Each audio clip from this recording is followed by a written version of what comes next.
Good afternoon to Alok. Good You are afternoon, able to sir. hear us? Yes, I can Yeah. now. Nice to see you. Good It's been a long time. good afternoon, and I welcome Mr. Alok, who is our chief guest today. We have with us Dr. Kota Harinarayana, a well-known scientist. You know all the. He is the father of LCA. Also, I have my colleague Dr. Girish Devdare, because yesterday I was happened to talk to him. He was got excited that the lecture which we are arranging on to the new propulsion and green technology and all. So we have invited him also. I have with me Dr. Mutkavi. He is our head, ex-head 4PI. I have with Dr. Bhomik. He is advisor M&A.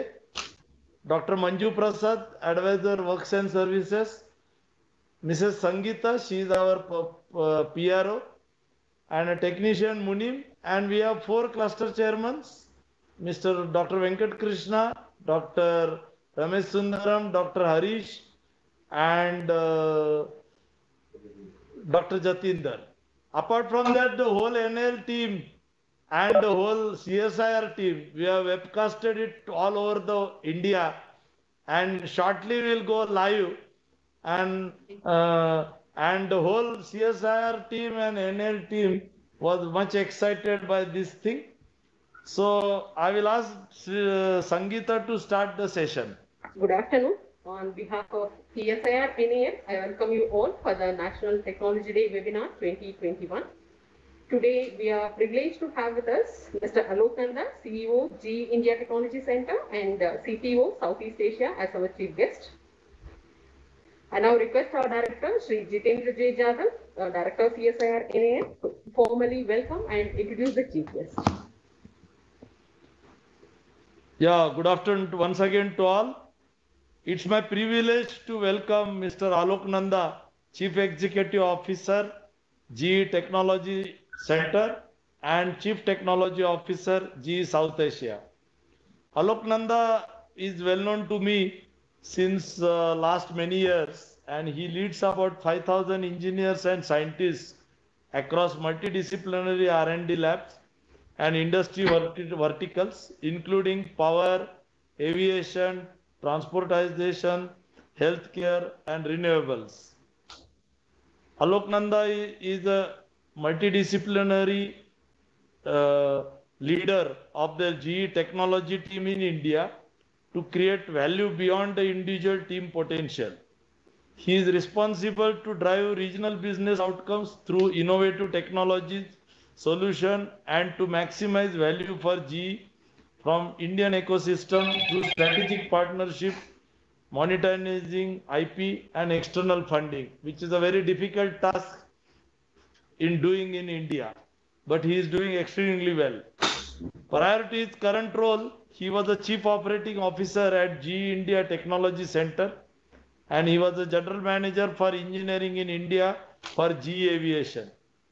He has a lot of novel developments at his credit. Some of the thing is he has created a deep technical impact across the GE Aviation business and established a successful service engineering organization in the region to support GE's key customers. He is being with GE for about 20 years and has held engineering and technical leadership position across all the disciplines which I told earlier. Prior to joining GE, Alok spent, nobody may be knowing, he spent about 8 years at Indian Defense, DRDO, and he is the co-chairperson of CII Federation, National Committee on R&D and Innovation and Services on ASSOCHAM, and so many executive committees of Karnataka in Indian government. He is a alumnus of Indian Institute of Technology and he belongs to Bangalore. Welcome to Alok, and floor is yours. Thank you very much. Thank you, sir. And it's always a privilege and an honor to talk to so many talented people in CSIR and especially in NAL. NAL and GE has had a long-term relationship.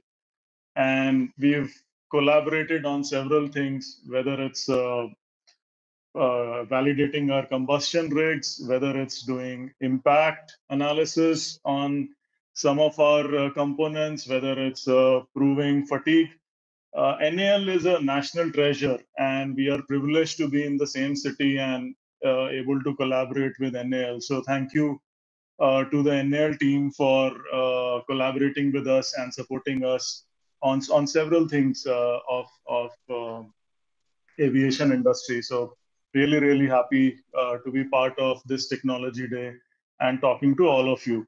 So I'll talk about some of the aviation propulsion technology trends. And this picture is like very, very close to my heart. And if you see this picture, I mean, both the wings of the aircraft, you might see there is something wrong. One engine is different than all the other engines. And that is because this was the test bed that we used for testing our G9X engine, which got certified last year. And why this picture is very close to my heart is that because this engine, to a large extent, from concept to design, was done at our center in Bangalore. So a lot of hard work, a lot of effort, a lot of intellect has gone into building this engine from our Bangalore team. At least all the parts, the compressor, the fan module, the exhaust, several of the components, several of the systems and subsystems were done. We have like more than 100-member team who worked on designing this engine from concept to certification. So very, very proud of this picture.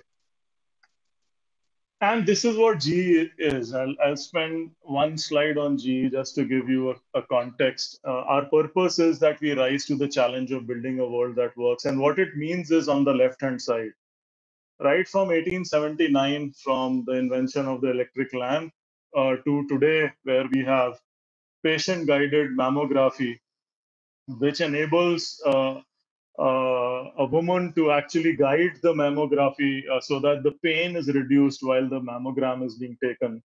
We have several firsts. And in 1941, first US jet engine, 1998, multi-slice CT. So if you see, GE has a very rich legacy of introducing technology solutions which make the world move forward. And on the right-hand side, you see it getting aggregated. So we have about 70,000 aircraft engines which power different aircrafts in the world. Two-thirds of the commercial departures that happen on any aircraft anywhere in the world, two-thirds of them happen on GE engines. One-third of world's electricity is generated by GE turbines and other equipment. And every minute, somewhere around the world, 16,000 plus scans are taken by our healthcare equipment. So it's like, so on the left-hand side is our introducing technology solutions for the world. And on the right-hand side, you can see that if you aggregate it all together, it's really a phenomenal contribution to the world. And that's what is GE. So if you think about our research center where I belong, I have 63,000 global patents. Out of that, like around 3,500 are from Bangalore. And several market tested products which have got deployed because, as you know, innovation without a market deployment, without value is not innovation, it's only invention. So what we do is we find out what the world needs, and then we go ahead and invent it and then put it to the service of the society. So this is a little bit about GE. If you come to aviation, several firsts again, first jet engine, turboprop engine, high bypass ratio engine, composite blades in airline service. We introduced them sometimes in 1990s. And you know, till today, GE engines are the only engines which have composite fan blades. Highest thrust engines, we beat the world record last year again. Our own world record by introducing another engine which is even has more thrust than this, and several other firsts that you see on this chart. This is how it used to look in 1918. I just wanted to give you a perspective that when the engines were tested in 1918, this is how they looked. And today, when you test engines, or when we test engines, this is how it is. It's just a phenomenal progress that mankind has made in this, like, the technological marvel of the world. Being a mechanical engineer, getting an ability to work with such cool machines is just a dream come true for me and many engineers like me. Uh, it's been a century of improvements. You know all this. I just brought it here because the audience is pretty wide and not everybody would have realized how much we've improved it over the years. Safety record, I think air travel is safest amongst any kind of travel anywhere in the world. And it's been like 90% improvement. And similarly, you can see other parameters. I mean, 350% improvement in thrust to weight. Actually, in our latest engine, it's like this number has gone to 400. So it's like almost 400% thrust to weight increase. Engine noise is reduced. Fuel efficiency is improved. So all over, I mean, in this last century, this technology has matured and improved. And I'll give you a few examples just to let you understand what it really means to us as engineers, as scientists, and also as users of this technology. So if you see on the top, from 2011 to 2020, we've introduced several engines. GNX, this powers are 747 engines. Air India has them. LEAP and Passport. LEAP is our latest narrow body, a single aisle engine. It powers 737 MAX. It also powers A320 Neo. And G9X is our latest engine, which is an improvement on G90, which is the most successful engine ever created for commercial airlines by anybody in the world. And if you see from 2011 to 2020, and as you know, we have a 100-year history, and I'm not going to that. It's like just an incredible improvement in every parameter. And if you see at the bottom, in 1970s, we introduced three new engines. But if you think about the last decade, we've introduced 9 new engines. And what this tells you is that the pace at which technology development is happening is just a step change from what it used to be earlier. And it is because of engineering excellence, it's because of manufacturing readiness, and it's also because, I mean, we have digital technologies which enable us to design and launch these engines faster. An example of the technology, as I said, if you see at the top, G9094B dash, I mean, it powers the 777-200ER aircraft. This was launched in 1995. This fan has like 22 blades. This is the first application of composite fan blades ever. You know, the design is so unique because if you try to do this in metal, you can't. You can only create this kind of an aerodynamic shape through composites. But the shape became so unique that this blade is also kept in the New York Museum of Art because it's so artistic.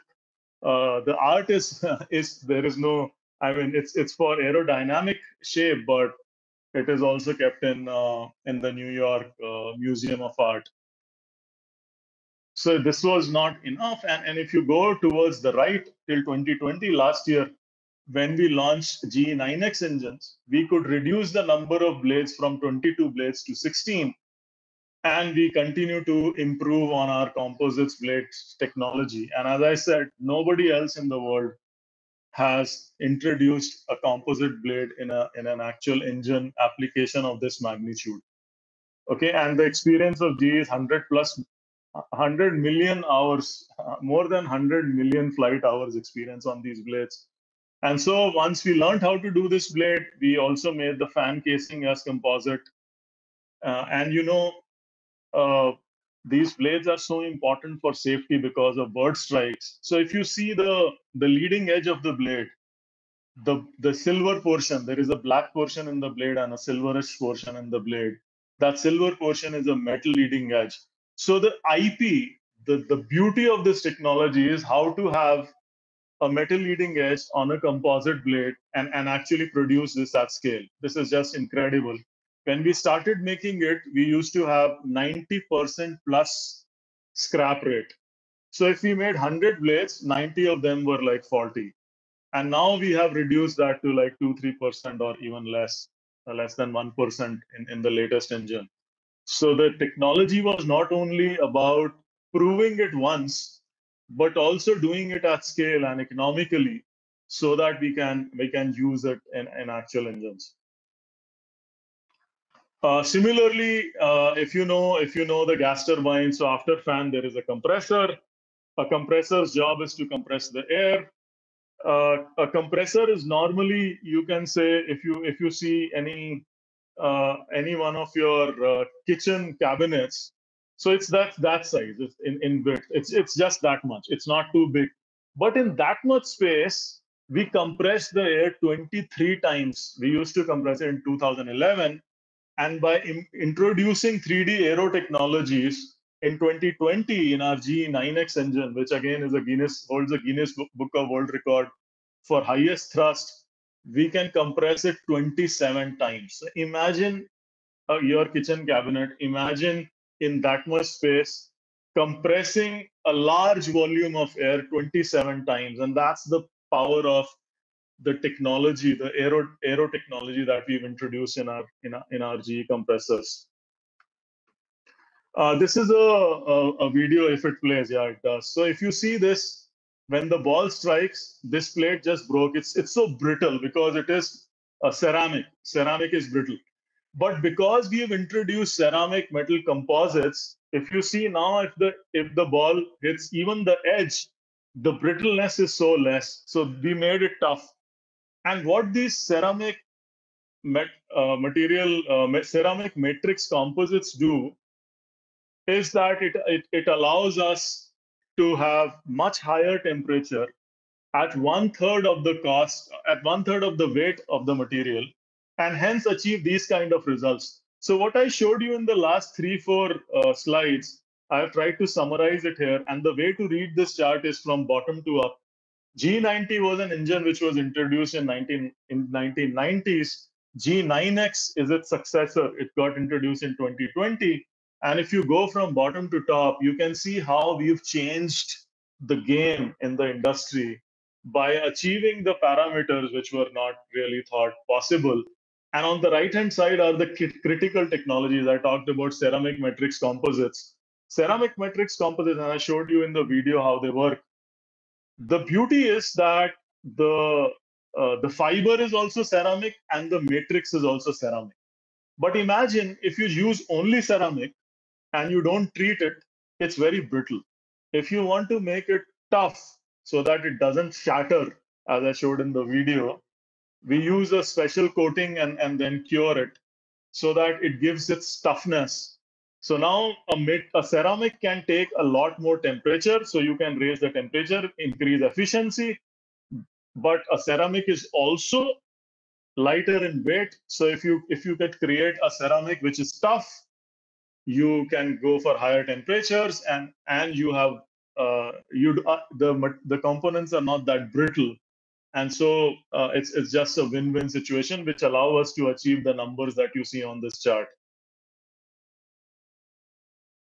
In addition to the compressor, I mean, also in combustion, we've it's world-class technology. If you think about from 1995 to 2020, it's 60% lower emissions, with much lesser fuel burn. So we've improved the fuel burn by about 15 to 20%, while we've reduced the emissions by 60%. And what enables us to do is this kind of simulation that I'm showing you at the bottom, where we can simulate it. We can simulate the very complicated physics of combustion and then change the technology. By the way, the TAPS technology that you see on this chart in 2020 was in a large way developed in Bangalore by our own engineers at our center in Bangalore in Whitefield. So the staff's very, very proud of this. This is something which has been a game changer for the world when it comes to emissions and efficiency. And the engineers in Bangalore played a huge role in designing this combustion technology. Another technology that I wanted to share is this GE adaptive cycle engine. I don't know if how many of you heard about this, but you know, in defense world for air forces of the world, sometimes you need supersonic performance because you want a mission to be completed in lowest amount of time. You want to move fast, but you also need to reduce the fuel consumption, because then you can fly longer distances. So to be able to give subsonic performance and supersonic performance in the same engine, you needed this adaptive cycle. So this is something which is an improvement on Brayton cycle. This is nothing new conceptually, theoretically. It's been there forever. But introducing it in an engine and creating an engine solution which allows the pilots to conserve the fuel and fly subsonic, but then with the same engines use supersonic capability and go faster in the same engine is just a phenomenal achievement which this engine provides. The other technology that I wanted to talk about is additive manufacturing, because it's again changing the world.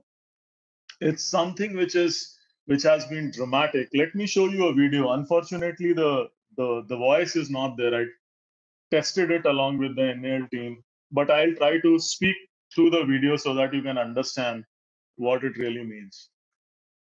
So you know what additive manufacturing is pretty simple. An engineer creates a CAD model of the component that needs to be manufactured. That CAD model is sliced. You create slices of the model, and then you transfer the slices, these slices, as you can see in the video, you create slices of this CAD file, and you transfer it into the additive manufacturing machine. Now, what additive manufacturing machine has this platform on which you put a layer of metallic powder, then either through laser or electron beam, you sort of burn or you melt that so that it gets solidified. So only where the laser or the electron beam is going, it creates a solid. Rest of it is just powder. So once it's done, you remove the powder and you get the metallic part. So conventionally, we have subtractive machining, where you have a block of metal and you remove the metal and you create the part. In additive manufacturing, you deposit material layer by layer, and you fuse the material using a focused laser beam or an electron beam and create a part. What it does is just dramatic, because it removes all the constraints that the conventional manufacturing process puts on engineers like us. Okay, so this is the only way in which you can get performance, cost, and reliability together. Okay, there are not many technologies which can do that. And of course, we can't use this for anything and everything, because for simple parts which don't really require additive, it becomes expensive. But if the part is complicated, if the part is complex, like this fuel nozzle, which we introduced in many of our engines, which is flying, it is FAA approved, it is approved by all major certification bodies around the world for aviation. And this fuel nozzle is extremely complicated. It has many channels, internal channels. We used to use so much welding to create this part before we made it into additive. Now, instead of using so many different parts, it is a one-part machine. It is a one-part additive manufacturing. It's 30% cost efficiency, 25% weight reduction. You can see these numbers. It's just phenomenal. It used to be 20 parts that we used to weld to create one part. Now it's one part. It's just one part directly additively manufactured. And more importantly, because we could eliminate welding, it is 5 times more durable. We've so and it's sometimes we feel additive making in volume is difficult, but we make 35,000 to 40,000 parts, these parts in a year. So it's not like we are doing it one or two, or it's just for trial or for testing. It's a production part which is flying in an engine. So it's just a phenomenal. This is the first part. It took 5 years for us to develop it. So it's not like it could be done overnight because so many things need to be fixed. But once we could develop this, we understood this technology and we invested in it quite a bit. And now we use it for our engines in a big way. And the biggest change that we've seen is in our advanced turboprop engine. You might have heard about it. We were hoping to use this in the next generation of Saras, but maybe this finds an application someday in some application in India. A 15 to 20% lower emission fuel burn. This is just I mean, there is no engine like this. Okay, 16:1 overall pressure ratio. It's a turboprop, highest power to weight ratio in its class. 33% longer time between overhauls. It's just a path breaking engine in its class. It will fly business jets very soon, and it's something that we are really very proud of. There were like hundreds of parts when we started making this engines, and now the number of parts is like double digit. So it's a step change in how design and manufacturing will be done in future. The other thing which is changing the world of aviation is this digital industrial revolution. And you would have heard about the term digital twin. Digital twin is a learning digital model of a physical asset. Imagine an engine, and the right hand side chart explains how it works. Okay, now imagine an engine flying in a clean environment. Say it flies Western Europe to US and back, and that's the only place it is flying. And now imagine an engine which flies from, say, Dubai to New Delhi or to Bangalore. Okay, now the environment is very different. It's much more sand, it's much more dust. And so if we take maintenance interval for these engines to be the same, the one which is flying between Delhi to Dubai and one which is flying from Western Europe to US, we will not utilize both the engines properly. Okay, the engines which are flying in a cleaner environment, we will get them to maintenance shop faster. The engines which are flying in a lot more dustier environment, they will not be taken to the shop in time.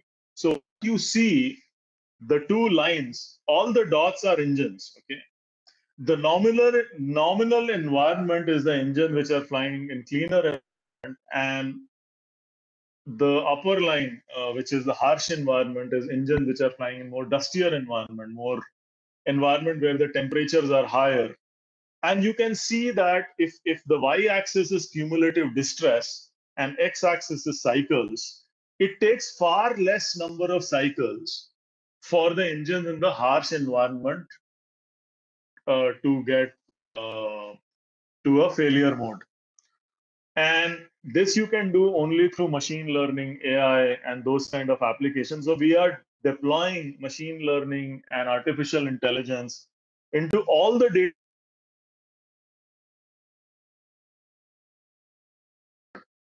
Especially with this COVID, what we've learned is that if we don't take care of our environment, if we don't emphasize on sustainability, we can't really progress.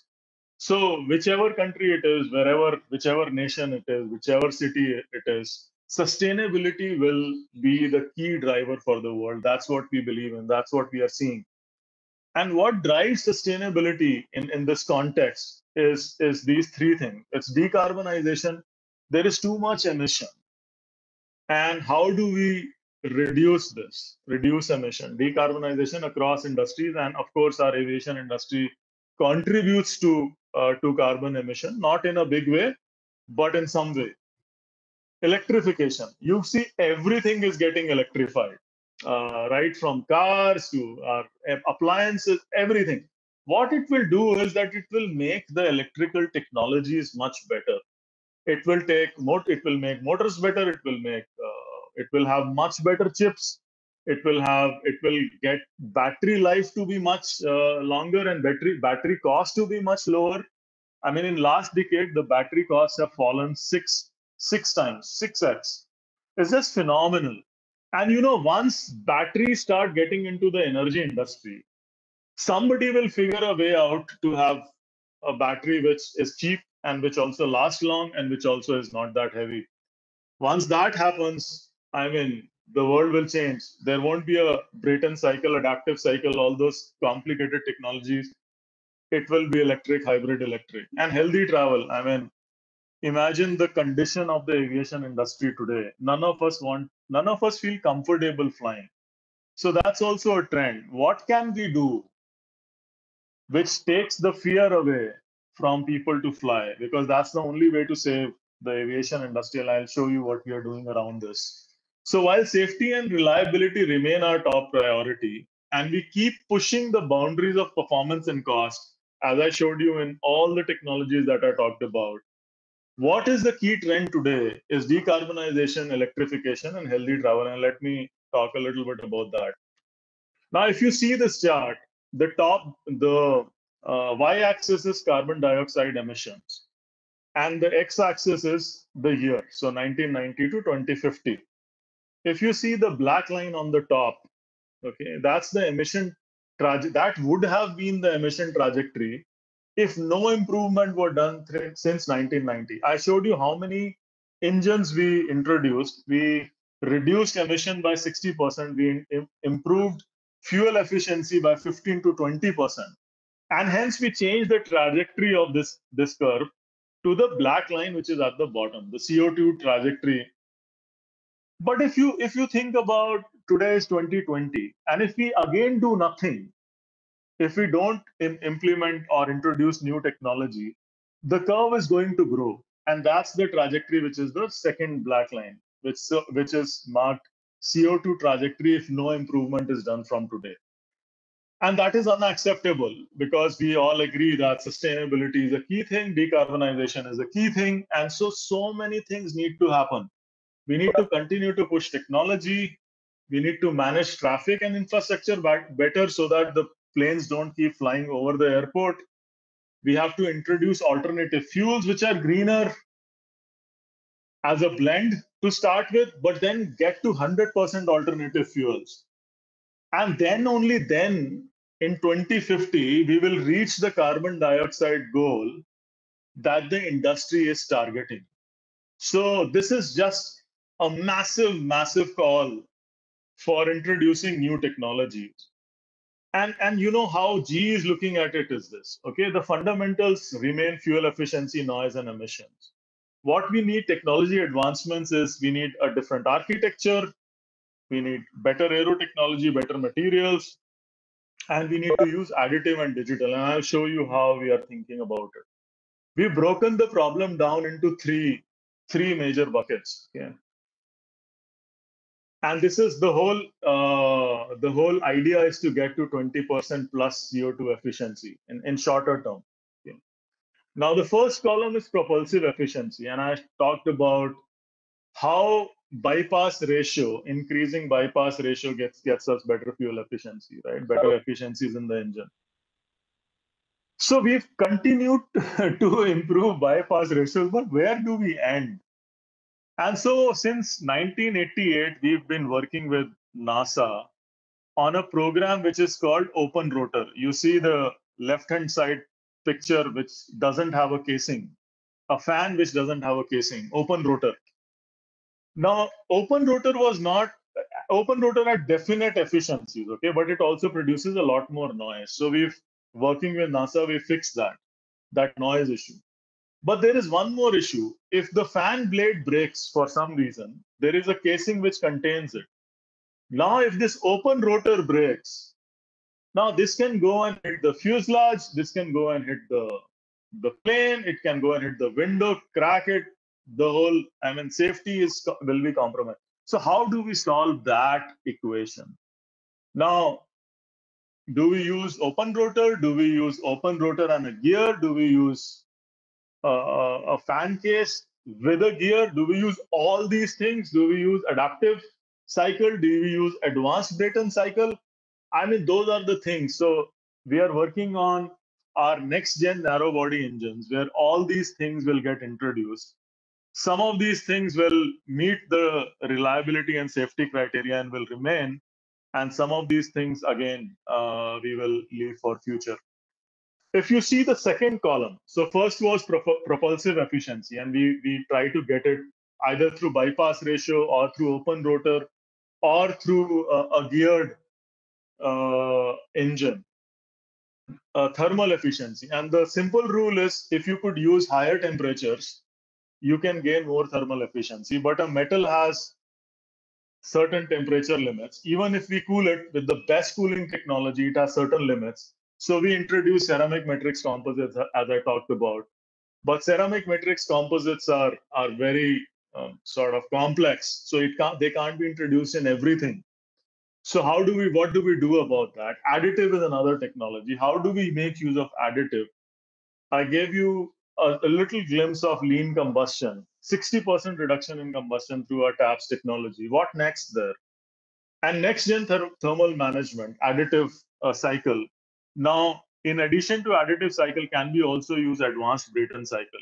There is a lot of heat in the engines that gets wasted. Can we use that heat purposefully, meaningfully to get better efficiencies and better cycle? Okay. Again, extremely complicated. What I'm talking about is 10, 20, 30, 40 years in the making. But if we don't do this, I mean, we can't meet our sustainability goals.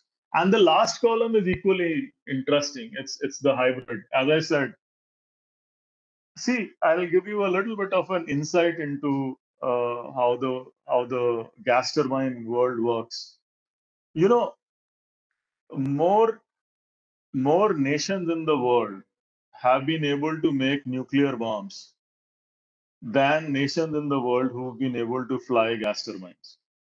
That's how complicated this technology is, and hence we love it as GE because the beauty of a gas turbine technology is that most expensive parts of the gas turbine eat themselves up every 3 years. That means you have to replace those parts every 3 years. Now imagine the beauty of this business model. If most expensive parts have to be replaced every 3 years, I mean, what a brilliant services business. I mean, every 3 years you will sell. So we love this business, okay? But everybody who uses it hates it because, I mean, the aircraft manufacturers depend on engine manufacturers, the airlines depend on engine manufacturers. So we command a premium that neither our customers nor our partners, the aircraft people, can command. So if they can get rid of this need for a Brayton cycle gas turbine, they'll be very happy. Now that's one thing. Second thing is, as soon as you introduce more electrical technologies, you take control within yourself. So in the last 10 years, you would have seen every aircraft manufacturer has done a partnership with somebody or the other in the electrical side to get to a hybrid electric aircraft or hybrid electric propulsion system. And we are not behind. I mean, we like to disrupt the world rather than get disrupted by someone. So we've been working on hybrid electric since 2013, and we've made some tremendous progress by getting better motors, by getting better silicon carbide chips, by getting better other electronics integration by getting better even wiring system is very, very heavy. So how do we get to a lighter wiring system, which has lesser resistance-based losses, right? So we've been working on a lot of these technologies. Now, why I'm sharing this in this way to all of you is this, right? In India, we've always thought about owning our own future, and we want to be Atmanirbhar. And it's, as an Indian, I'm proud that we have made tremendous progress in every area. Now, this hybrid electric or this electrification gives us a tremendous opportunity to be in step, if not ahead, of everyone in the world, in the area of propulsion. So this is one opportunity that we have. So we must grab it.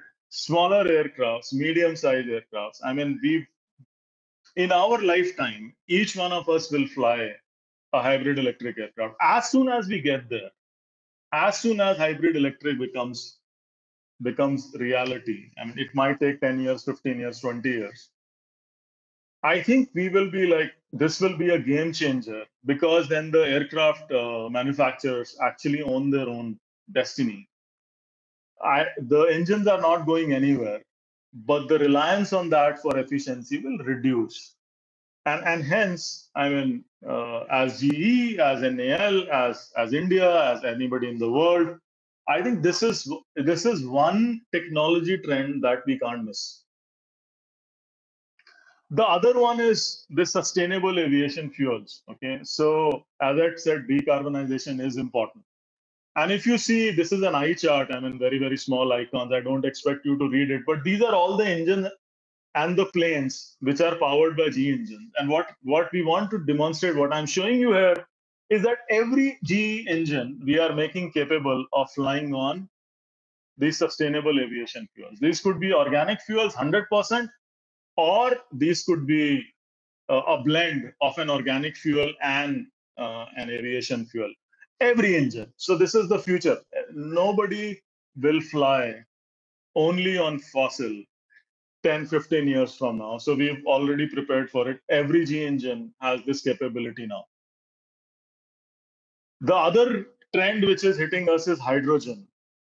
Okay, now hydrogen on its own is complicated. I mean, imagine having it's like an atom, it's like a bomb flying along with the aircraft. I mean, imagine a fuselage filled with hydrogen. Now, how much volume will it take? How much weight will it have? How much danger or safety concerns it will have? Now, one way that people are looking at is liquefy hydrogen and take a liquid oxygen.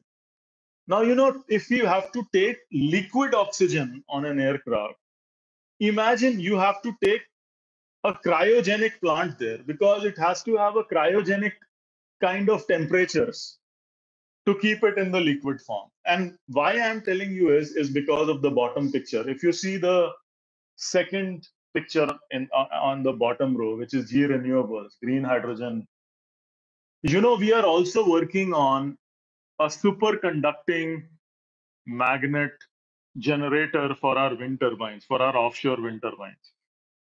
Now, what is the key requirement of a superconducting generator for a real life application is that superconductingness happens at very low temperature, cryogenic temperature. So that is why this synergy for G is so critical. Because if we really get to a cryogenic needs for fuels in future, why not leverage the technology that we already are developing for our wind turbine generators? So that's just giving you an example of how it cuts across, how multidisciplinary applications actually come together to create solutions. And then why not fuel cells, right? And if fuel cells come, then we don't really, maybe not need Brayton cycle as much as we do today. So again, something to note for the future. I mean, today it's thermomechanical marvels of science and engineering. Tomorrow, it will be differentiated with electrical power density. We talked about it. I love this chart because this is the way we should go, especially as India. I think if we don't invest in hybrid electric or fully electric, I think we'll miss the boat once again, and we will again be chasing. Because the fact is that today we neither have in commercial space an aircraft nor an engine.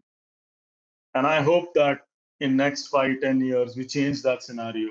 I'm really rooting for Saras and rooting for every other application that we develop, whether it has G engine or whichever engine. But it should be an Indian aircraft flying on Indian technology. And I think this electrification actually gives us a path to get there in a manner that we own our own destiny completely. Talked about this is the last chart that I wanted to leave you with, because I talked that health is also a concern, especially with COVID. Now imagine if you in your mobile phone you had a sensor that could detect the virus. This can change. This will be like a passport to get into an aircraft. So we are working in this technology. This is something that we announced. It's not done yet. It's in development. But not only for COVID virus, we are developing this technology for a variety of things, so that when people fly, they feel safe because they are tested with the convenience of their smartphone. And on the right-hand side is again this superconducting wind power that I talked about. Imagine a superconducting generator in the middle of an ocean powering a wind turbine. What an awesome engineering marvel. And that's something that we are working on. This is in collaboration with one of the US government agencies. You know, any one of the technologies which is really a path-breaking technology cannot be done without collaboration between government and private. And I hope that day comes in India also, where our government and our institutions understand this, that there is no way we can create a technology solution at scale if we don't bring the institutions of the government and institutions of the private sector together. Because what government brings is an ability to de-risk. What private sector brings is an ability to scale.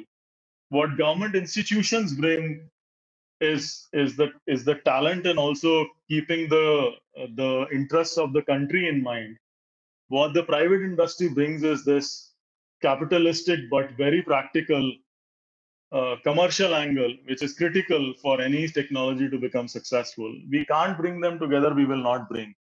And the third leg of this tool is academia.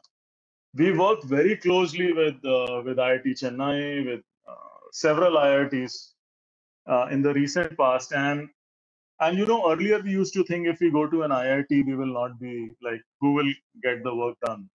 But it's very different now. Professor Satya and IIT Chennai in combustion, I think our partnership with there is such that the first additively built combustor in the world was done in IIT Chennai in collaboration with GE. It's just a phenomenal achievement that we've done working together. So I keep pushing. I mean, I think Director Jadhav and me have had discussions on this topic several times, that we need this partnership if we are going to be successful. Otherwise, like, we will always be like 3 steps behind. I always like to end my presentation with this Thomas Edison quote: I find out what the world needs and then I proceed to invent it. This is the GE spirit. And you know, in technology, it's very, very critical that we think about it in this way. Because, and this is the last thought I want to leave with you with, if you see the left-hand side, it's New York City in 1900. If you see the right-hand side, it's the same street in 1913. So in 1900, if an engineer would have seen what is the biggest problem of New York City, maybe it would have been cleaning up of the poop that is left behind by these horse-driven carriages. But the solution was not to design an automated poop cleaning system. The solution was to design cars. Okay, it is very difficult to predict the pace of change. But if we really want to be disruptive and not get disrupted, I think we need to take that one step forward and think about the future in a manner where we don't start creating poop cleaning systems, but we invest so that we can create cars. And that's the thought that I want to leave you with. Thank you so much. I don't know how much time it took. I kept speaking, but hopefully this was useful for all of you.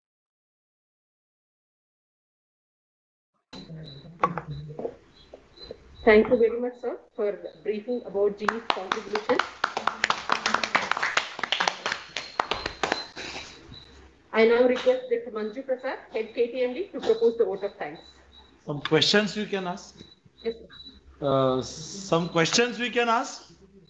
Yeah, Alok? sure. Absolutely. I don't know if I will be able to answer or not, but absolutely. Please ask. No, I will start with few of my colleagues, whether any question.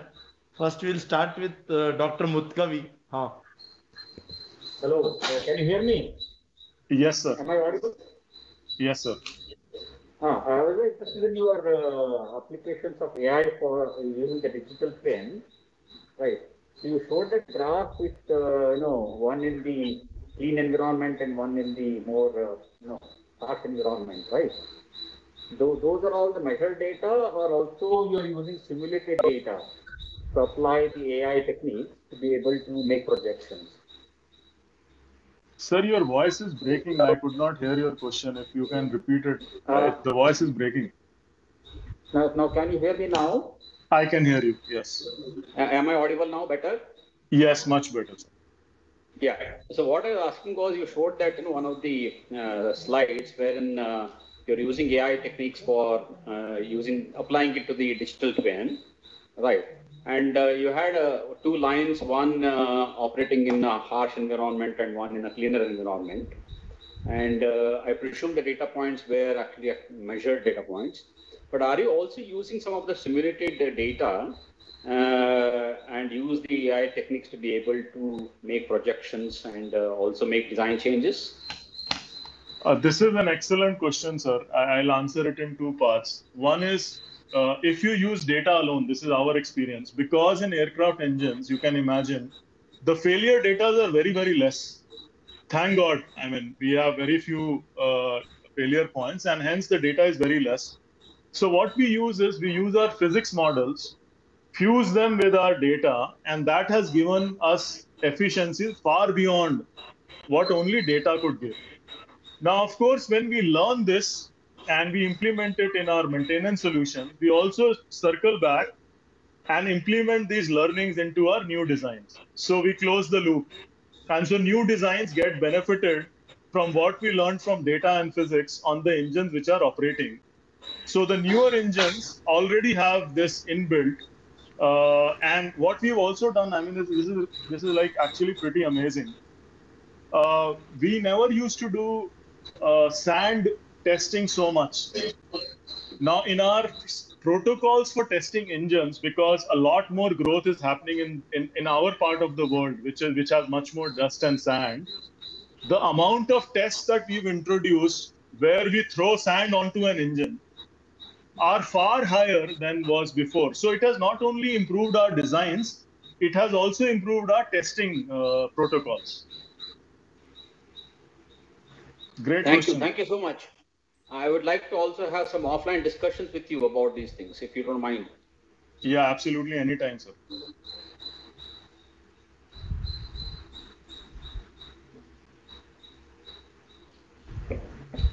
This is Vamik from NL. Can you hear me, Mr. Alok? Yes, I can hear you. Yeah. Thank you for a very excellent presentation. And it was very informative. I come from material science background. I have a question to ask you. In one of the figures, I have seen the blade size shows me, and the profile shows me it is a turbine blade, ceramic matrix composites. I believe it is 6-sheath composite. So I wanted to know if it is possible for you to tell what is the life of this blade. Are you using it, and what is the life of this blade compared to metallic? So the fan, sir, the fan blade is not CMC. The fan blade is regular composite, carbon composite, and its I'm life talking is about like the life turbine of the blades, engine. turbine blade, Yeah, six yeah. thick blades. So where we've introduced CMCs is the shrouds of the blades till now, and Oh, we've also oh, introduced CMCs into some of the combustor parts. The life okay, is as good as any other part. That's been the IP that we have. That's the IP that we have. It's really good. okay, okay. Thank you.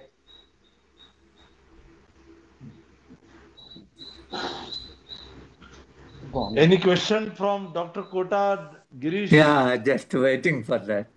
Uh, you have talked about electrical propulsion. You talked also about superconducting motor generator. You talked about motor generator come together. But one of the biggest problem is one of cooling this. Sometimes the cooling system will be heavier than the motor itself. So what is the direction of research going on, technology development going on to bring down the combined weight? Sir, this is the biggest. This is again excellent question. This is the biggest challenge. As I said, cryogenics is the path to achieving this. If we are not able to use efficient and cost effective, weight effective cryogenics, we won't be able to introduce superconducting magnets either in wind turbines or in aircraft engines. So we have almost a $20 million program for last few years going on as for to research this and to develop the system. So it's a technology demonstrator program that we are doing with Department of Energy in US, where the whole idea is to develop a system which actually works on a wind turbine. And we know Okay. once it gets established there, then we will be able to take some of those technologies back into other sort of technology areas or other domain areas. So need to look at it much more in detail, and a lot more work need to be done.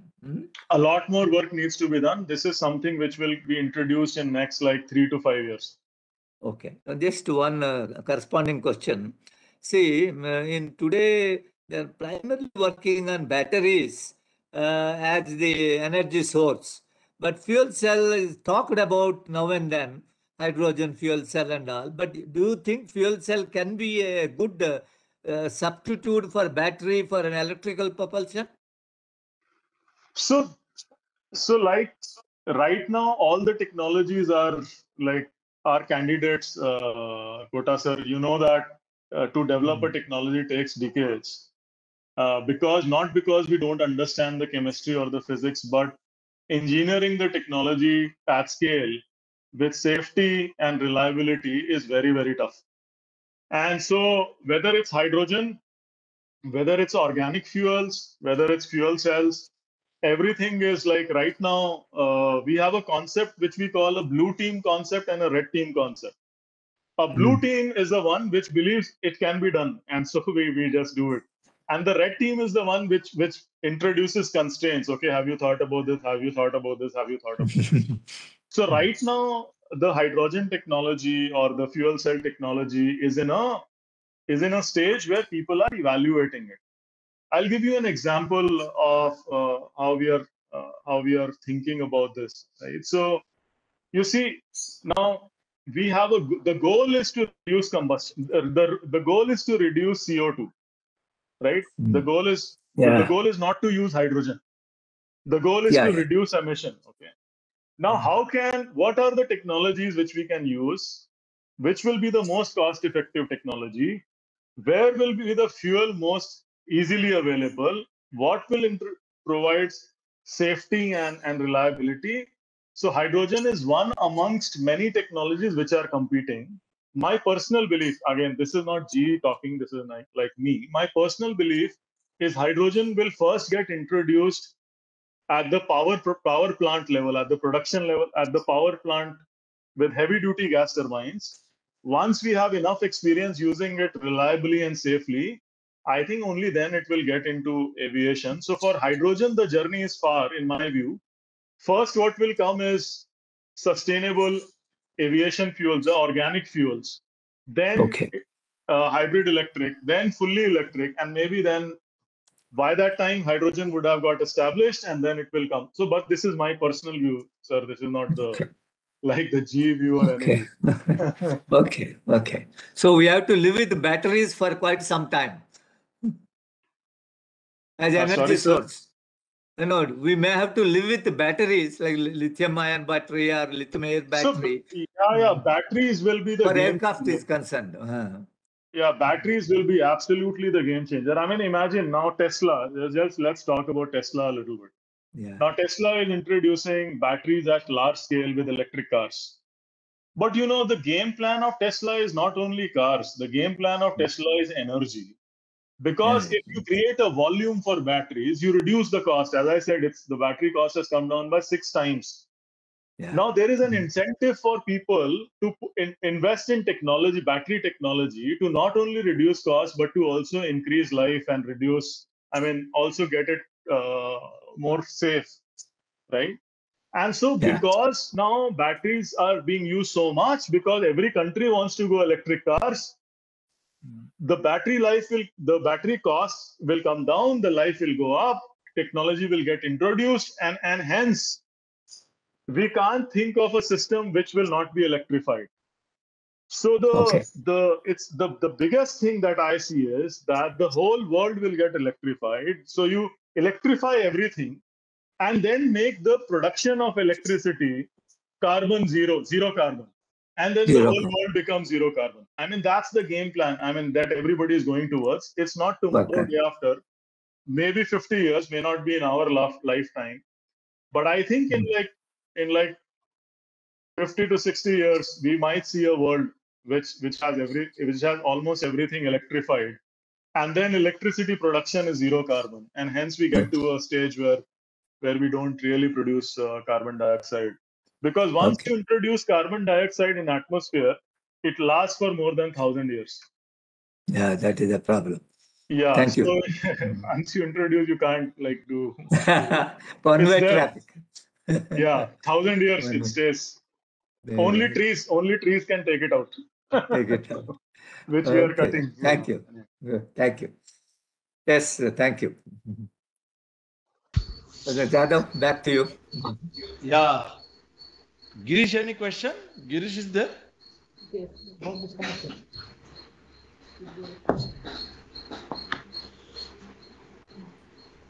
You are muted, Girish, I think.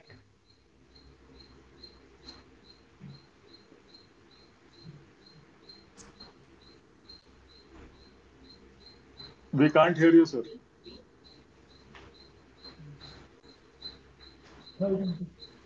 Girish, we are not able to hear you.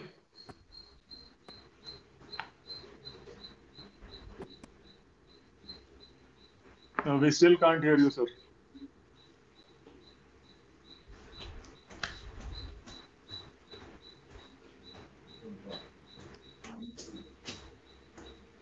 I think Director Ada is having some technical problem. Till that, I have one question.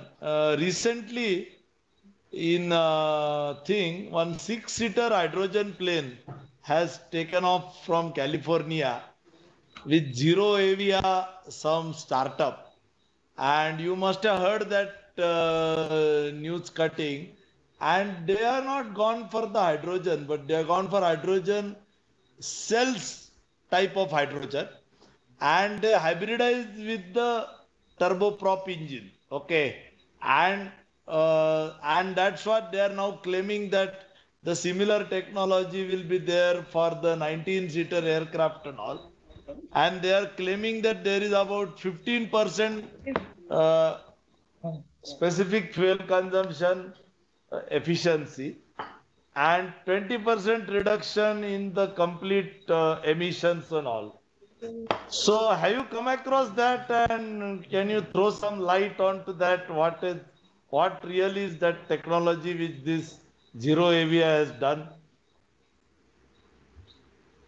Yes, so sir, as I said, hydrogen fuel burning in a gas turbine is not a big deal. I mean, every gas turbine in the world, with very few tweaks, we can get it to burn hydrogen very successfully. That's not the issue. That's so any aircraft engine, whether turboprop or turbofan, can easily burn hydrogen. Now, the challenge with the industry is how do you produce hydrogen in a manner that is cost effective, safe, and also doesn't have too much weight? Because what happens is you reduce fuel, you improve fuel efficiency from engine, but because your weight is so high, the effect gets neutralized or even becomes negative. So what this company is trying to do is to use fuel cells, because alone fuel cells will be too heavy. Like any battery technology, alone battery, so full electric and full hydrogen is very difficult. So what they are saying is, we will produce hydrogen on the aircraft so that we don't have to store it, and using fuel cells, and that hydrogen we will burn in the gas turbine and power the engine. It's very early days yet, sir, but everybody in the world is going towards this. As I said, these are the technologies we should start investing in, because it's like that New York photo that I showed you. I mean, we need to think about developing cars, not think about what is horse-driven carriages are doing today, because otherwise we can't make progress. We will be left behind. Everybody else, everybody in the world, including GE, is working on technologies like that. Yeah. Thank you, Alok. If Girish is back, we can try once again.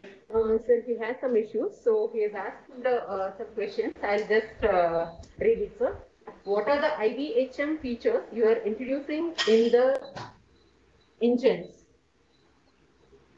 I will repeat the question. What Girish is asking is, what are the integrated vehicle health management features you are introducing in the engines to get benefits?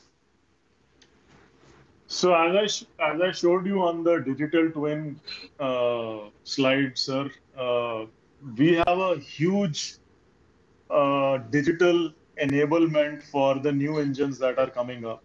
You remember we used to have laptops which used to say Intel inside, that there are Intel chips inside. Similarly, GE engines, we have a similar philosophy, digital inside. And so the number of sensors are going up. We have creating abilities to directly get data from the sensors. We are introducing artificial intelligence and machine learning to analyze this data real time and create alarms real time. We are also introducing physics and data combination so that we get best outcomes for the engine. So this is the future. I mean, so the new engines that are coming have hosts of digital technologies. So it's a step change. So that's why you don't hear these terms health management and all so much, because what the new technologies which are coming are like far greater in their impact than the health monitoring systems we used to have earlier. I mean, it's completely. I mean, it starts with sensors to get the data, then data acquisition systems, then AI machine learning systems which act on the data, then fusing that with the physics, creating an alarm, and then creating a solution into the system. And most of the engines that are coming, we are trying to get as many on-wing solutions as possible, so that once we know what is the problem, and we know it early because we can now detect it early, we don't really have to take the engine out from the wing. We create the solution on wing itself. So it's the whole circle that we are completing, and so it's a lot of new good digital features in our newer offerings. All this you do offline or online? Online, sir, that's the beauty. I mean, that's the whole deal. I mean, remember, I mean, I'll just give you an example just to set the context. I mean, if a modern engine flies from, say, New Delhi to somewhere in Europe, I mean, it produces 1 terabyte worth of data. So many sensors are there and all that. Now today we don't do anything with that data. That 1 terabyte of data it is producing. So, but it is getting stored in a CD and then getting back. And so what we are doing is, so to be able to close the loop, can we take some decisions real time? That's the whole game changer. And that's what we're trying to do, sir. Again, excellent question. Great, great. Thank you very much, Alok. A very, very impressive lecture, and we learned a lot of things. And question answer session was also very, very interactive. And I once again thank you for accepting our invitation with such a short notice and given us a complete insight of the technologies which are going in propulsion. And as you suggested, it's a long time that we have not started working together. I think in this year we'll start working together. And I will ask my senior colleague, Dr. Manju Prasad, to give a vote of thanks. Thank you. Thank you. Thank you, sir.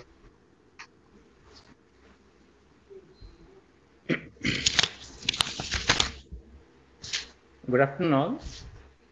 I think it's a very interesting day for most of us who deal with technologies, because the National Technology Day is celebrated in commemoration of our successful nuclear test, and in turn celebrate all the achievements of technologies of the country.